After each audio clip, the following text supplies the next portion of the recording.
What's going on, everyone? Welcome to another Discord Friday. So a couple days ago, I did put a video out, and it does say Discord Friday because I was intentionally going to put it out for today. But there was too much good information to kick out. Plus, you guys are very active over on Discord, so I'm able to get a lot of information, and I got a lot of more good pointers coming out on this video as well. So if you guys are not a part of that community over at Discord, guys, it's free. Click that in the link below. I'm also going to leave the video link in the description below to the video that happened a couple days ago. It was really good. Subscribe to the channel, give me a thumbs up, and if you guys want to help by donating to the channel, it's much appreciated. Let's get on to the first picture. All right, guys, so there was a lot going on in this. I want to talk literally a lot of things going on here, so follow me on this, okay? So first of all, I want to say that a lot of new selectors build like this, and it's multiple things that could be going on here. One, you had a horrible trainer. Two, you didn't pay attention to your trainer. Three, maybe you're just not good at comprehending things. You know, it's a possibility you're just not good at comprehending things. And having a visual on a video like this channel is probably going to help you out a little bit better. So let's say you did build like this, and your trainer was verbally telling you exactly what to do, and maybe they weren't as hands-on, and you know, it just maybe comprehension wasn't there. So that's why I'm glad people come to this video, because I'm going to tell you right now, when you build a pallet like this, there are so many things going wrong here. So guys, all the basics that I teach on this channel is going on with this thing right here. So the first thing, what do I say? If it don't fit, don't force it. Our case all the way at the bottom's hanging off probably a good hand's width. My rule of thumb is a finger's width. If I put my finger down and that case is hanging over my finger more than a width, I move it somewhere else. If it don't fit, don't force it, move it somewhere else. You put this case down like this, it's hanging off like that, either turn it or put it somewhere else. It doesn't need to be there. Another thing, I put this video out a long time ago about walking cases. We got this fascination that every case has to touch each other, that's how we're going to get that strong pallet. So we'll start over here. Since we lost our whole corner here, my guess is that a lot of their pallet was started over here.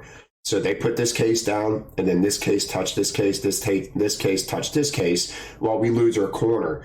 Guys, remember, walking your cases always makes you lose a corner. And there goes our corner lost right there. Corners in is how you build your pallets. Big, strong cases on your corners pointing in within the confines of the pallet. You want imaginary lines.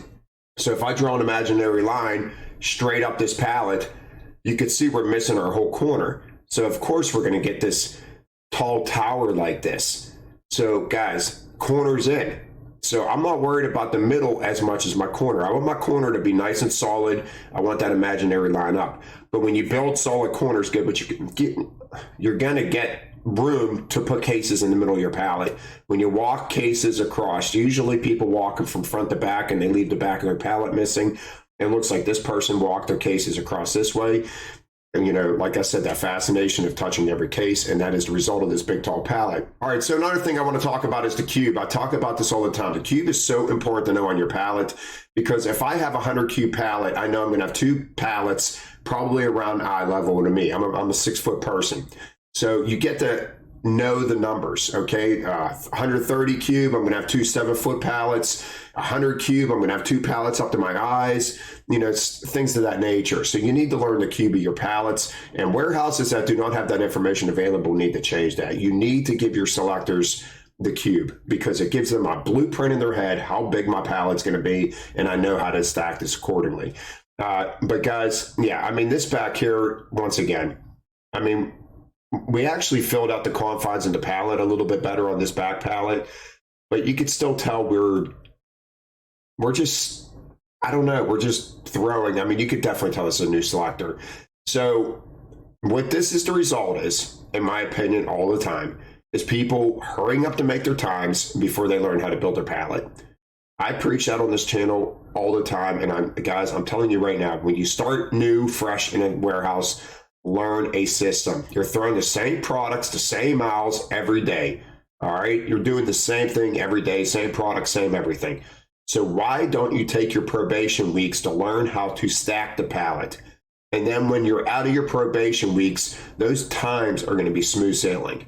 It's the people that try to make their times before they learn to build their pallets that don't make it in the warehouse. All right, guys, this one here, I'm gonna move out of the way. Not too often that we get triple pallet jacks going here. And usually these are Cisco orders. I'm not sure where this person's at, but great looking loads here. I tell you guys all the time, I've been selecting on, when I first started out, I was on a single pallet jack, and then I moved to a double pallet jack. I would not like this. There is no way I would like selecting a triple pallet jack. To me, it's just going to take longer. I think this is overkill in my opinion. More time walking around the pallet to put cases on the other side. Correct me if I'm wrong, but I mean, and then if you're a person that just strictly selected on triple pallet jacks and not doubles and singles, you're probably going to say that this is better, but I truly believe that this is overkill. I'm not a fan of triple pallet jacks. If I now had to leave my warehouse and walk into a warehouse and I saw this, I would walk out. I would not want to select on three pallets at one time. But with that being said, great pallet construction. Guys, look at our corners here. Nice solid corner. And if we're going to stack one, we want it up against the mast of the jack. Nice strong back. I tell you, we want a strong back, strong front, but we want our back to be even stronger. We did it again here, nice and strong. Even though we put some cases upright, we got the big cases on the corner. We want those nice, big, thick cases on the corner. Once again, guys, keeping it simple. It's produce. You can call and stack this stuff, but very nicely done on all three of these pallets. And I also want to add, you see the onions, the purple onions up on the jack? I do it all the time, guys. If you don't have a place to put these onions, they're a pain in the butt, throw it there to a later time. Any problem cases that you don't think are going to work within the wherever you're building that pallet at, throw it up here and throw it on at a later time. All right, guys, once again, this is about the cube. Someone posted this and said, I think this was supposed to be a 50 cube pallet, which still looks very small. This looks like it would only be about a 40 cube pallet. But guys, produce, open boxes, column stack these, group them together in the pallet. So if I'm coming up, and this is all about knowing your warehouse. Let's say I get the mushrooms first. I'm stacking these babies either like this, or I'm stacking one tower straight up the side, and I'm stacking all these blueberries up in this front corner, etc., etc. Or maybe I'm going to stack these like this and put the blueberries behind it, and I could put some raspberries on top because they will fit on top of these mushrooms.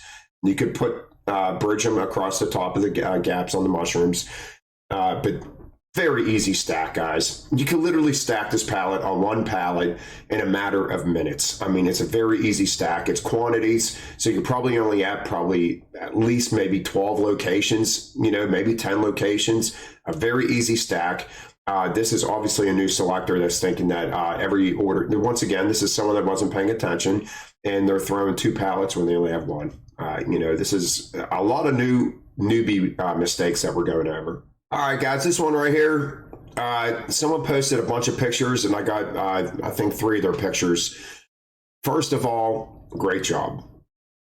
All right, and there's a couple things I'm going to point out in here. One, we got a mixture of things here. We got a lot of different things going on. We got cans, we got bottles, we got, flour, we got dog food. I mean, there's a little bit of everything on this pallet. Guys, the pickles, I like sticking them on the corner as well. Nice, big, strong cases.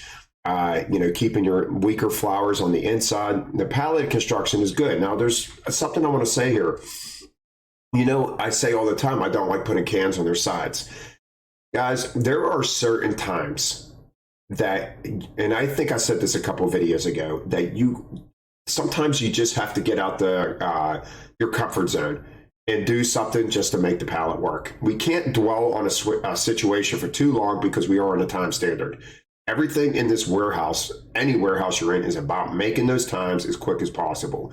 So if you have a gap like this and you have all big cases, we're not getting our bags till later, so we can't really build around this because it's going to give us a problem. Then turn those cans on their side. All right, I'd rather see cans on their side than liquids. I still wouldn't revert to liquids. I would revert to a can like this. They look like those baked beans or something to that nature. If you have to, do it, because you have to keep moving on with your pallet. You can't dwell on a situation for too long when you don't have a case that's going to fit in there. All right, and here's the front of that pallet. Once again, we utilized the slip sheet very well on this because we got a lot of different things. We leveled out as much as we could, which is pretty darn good.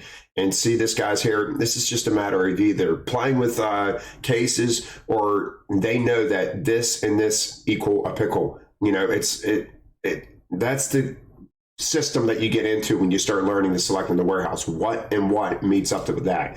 There might be a whole group of cans that if you stack too high, they're going to equal this pickle. So they keep that in mind every time they get the pickle. The bags are looking good. We bow out a little bit, nothing major. It's still a good looking pallet. We got a nice big long box coming in. Very nicely done. So now what I want to say is I want to revert back to the cube that I was talking about. So now that we're in the wrap station and I see this little pallet back here, what does your warehouse allow? Because building this pallet takes more time because there's just tons of different cases on there. So this is going to take a longer time to build. Now, if we are not having to build one tall pallet and one short one, then build 2 chest high, because now you just shaved about 10 minutes off this order.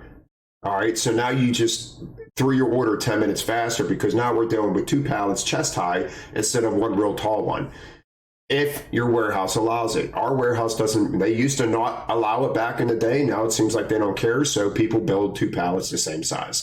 It's going to be a lot faster to build 2 pallets the same size than build one big one and one small one. So inquire about your warehouse. If you could build 2 pallets the same size, I would do that every day. All right, guys, and the last picture I want to go over is this one right here. It's a produce, and this person posted this, and they were talking about my cross and teed method. Now, this is when the cross and teed does not come into play. So I do mention on these videos, the cross and teed method is mainly in dairy, dry, smaller cases. When you get a lot of different mixture of cases and you're getting big cases and small cases and all different types of sizes, that is when the cross and teed come into play. And when you have 5 blocks and 6 blocks and 7 blocks, the cross and teed doesn't work. Now, you got to stack produce a lot differently. Your freezer warehouse is the same concept. You get a lot of bigger cases, so the cross and teed method don't work. But with that being said, you stacked this beautifully. I mean, you did this perfectly. We got a nice base here. We kept our like cases together. We got the tabs on these cases, so they're all going to lock into each other. They're going to give us that nice, big, strong corner, even though we call them stacked because they're all locked in together. And then we build up. And then, guys, remember, this vegetable coming in right here is tying in. All right, you're bringing weight away from the corner and bring it into this gap right here. It's not going to teeter because most of the case is on this corner. And then we keep that direction going, and then we go back right here. Not a big deal. So very nicely done. This is how you want to stack produce. All right, guys, that's it. So if you guys want to keep seeing more videos per week instead of 1 a week, just keep posting your pictures over on Discord. Cole Wolf, if you want to reach out to me, we could do that interview. If you have some questions together, we could do that as well. So I'll see you guys next time. Have a great day.